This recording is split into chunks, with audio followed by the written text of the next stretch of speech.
Le fait d'être enfant de Dieu ne va pas t'exclure des difficultés. Il y a cette pensée que lorsqu'on devient enfant de Dieu, qu'on marche avec Dieu, les choses doivent être faciles. Et du coup, j'en avais parlé dans une vidéo, quand les difficultés viennent comme ça, on se dit, mais Dieu, qu'est-ce que tu me fais? Est-ce que tu m'as abandonné? Mais non, tu n'avais pas compris depuis le début. Tu n'avais pas compris en réalité qu'avec Dieu, il peut avoir des difficultés, mais la différence est que il sera là avec toi pour t'aider.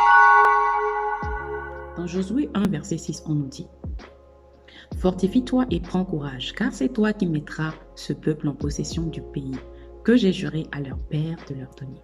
Donc ici, il s'agissait de la parole de Dieu à Josué qu'il avait choisi pour prendre la ville de Jéricho, qui était quelque chose, une promesse en fait que Dieu leur avait faite. Et il va arriver beaucoup d'événements en fait avant la prise totale de Jéricho. Donc déjà, ils arrivent dans la ville, ils voient qu'il y a des géants, que les murs de la ville sont vraiment fortifiés.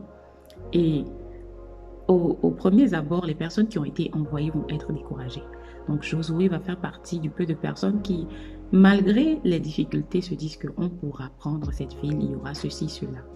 Donc ce qui veut dire que ce n'était pas simple, ce n'était pas facile, il fallait du courage. Et c'est pour ça que Dieu va lui dire, fortifie-toi et prends courage. Et tu dois savoir que la marche avec Dieu est une marche qui va te demander du courage. Parce que tu auras à faire face à certaines situations parfois qui n'ont pas l'air faciles ou qui ne sont pas faciles. Et c'est là où tu dois prendre la décision en fait de te fortifier, de parler à ton âme avec la parole de Dieu. Beaucoup d'entre nous n'avons pas la force d'affronter les épreuves que Dieu nous envoie ou que Dieu permet dans notre vie, tout simplement parce que nous ne nous appuyons pas sur la parole de Dieu. La parole de Dieu contient tous les éléments dont tu as besoin pour te fortifier.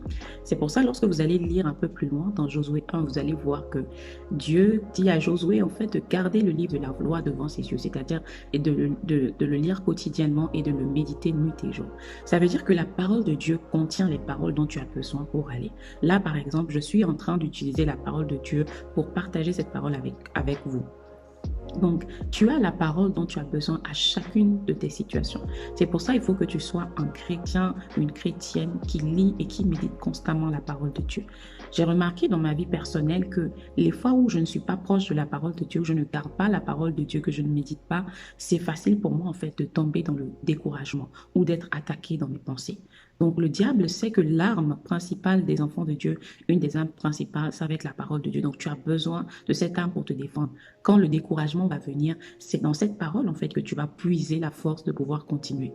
Donc c'est très important que tu puisses plonger tes regards constamment dans la parole de Dieu. Décide d'installer une routine dans laquelle la parole de Dieu, tu commences avec elle et tu termines avec elle.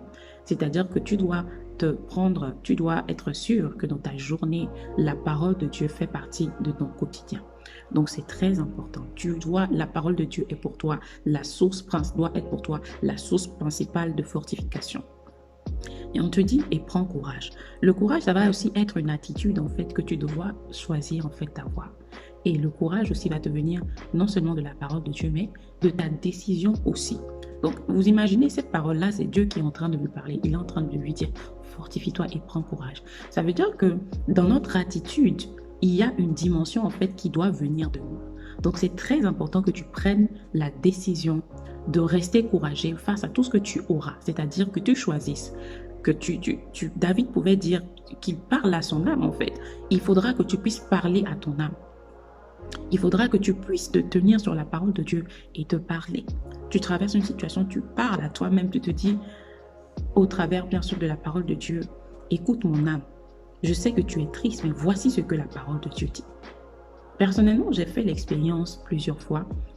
Il y a eu des fois comme ça où quand le découragement frappait à ma porte, j'ai pris la parole de Dieu, je me parlais à haute voix. Et je parlais, et à un moment donné, en fait, tu sens qu'il y a le Saint-Esprit, en fait, qui vient réellement te fortifier sur la base de ces paroles-là que tu es en train de te dire à toi-même. Donc, c'est très important. Décide, en fait, de prendre la décision d'être courageux, de ne pas baisser les bras. Tu dois pouvoir te dire que ça, là, je n'ai pas de porte d'issue, c'est-à-dire que je ne vais pas abandonner, je ne vais pas laisser tomber. Ça doit être une décision. Vous voyez, il y a une puissante force dans les résolutions.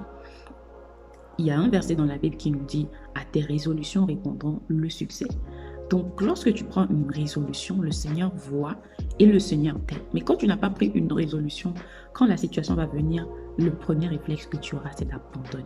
Mais quand tu prends cette décision, en fait, de te tenir, d'être courageux, tu te dis que quoi qu'il arrive, je prends la décision de ne pas abandonner.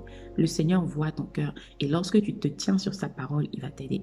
Donc, c'est très important parce que quand tu continues dans le verset, on dit, car c'est toi qui mettras ce peuple en possession du pays que j'ai juré à leur père de leur donner. Donc, vous voyez, il y a une collaboration avec l'homme et Dieu. Dans la marche de la destinée, Dieu aura toujours besoin de ta collaboration. Et c'est la raison pour laquelle tu dois décider d'être courageux. Parce que si tu abandonnes au milieu, Dieu ne peut rien faire pour toi. Dieu ne peut qu'agir en fait avec ta décision de continuer à avancer. Donc, c'est très important. C'est important que tu prennes ta responsabilité, de te tenir, de prendre la ferme décision de quoi que ce soit, de ne pas abandonner et maintenant de te donner les moyens, c'est-à-dire de te tenir sur la parole de Dieu et de demander justement l'aide de Dieu. Et tu vas voir que lorsque tu prends cette décision, que tu mets ces actions en place, il te sera pas facile, mais il te sera possible en fait de tenir jusqu'au bout et de pouvoir accomplir les merveilleuses choses que Dieu a prévues dans ta vie. J'espère que cette vidéo t'a béni. N'hésite pas à aimer, partager, liker et à t'abonner si ce n'est pas encore fait. On se dit à la prochaine.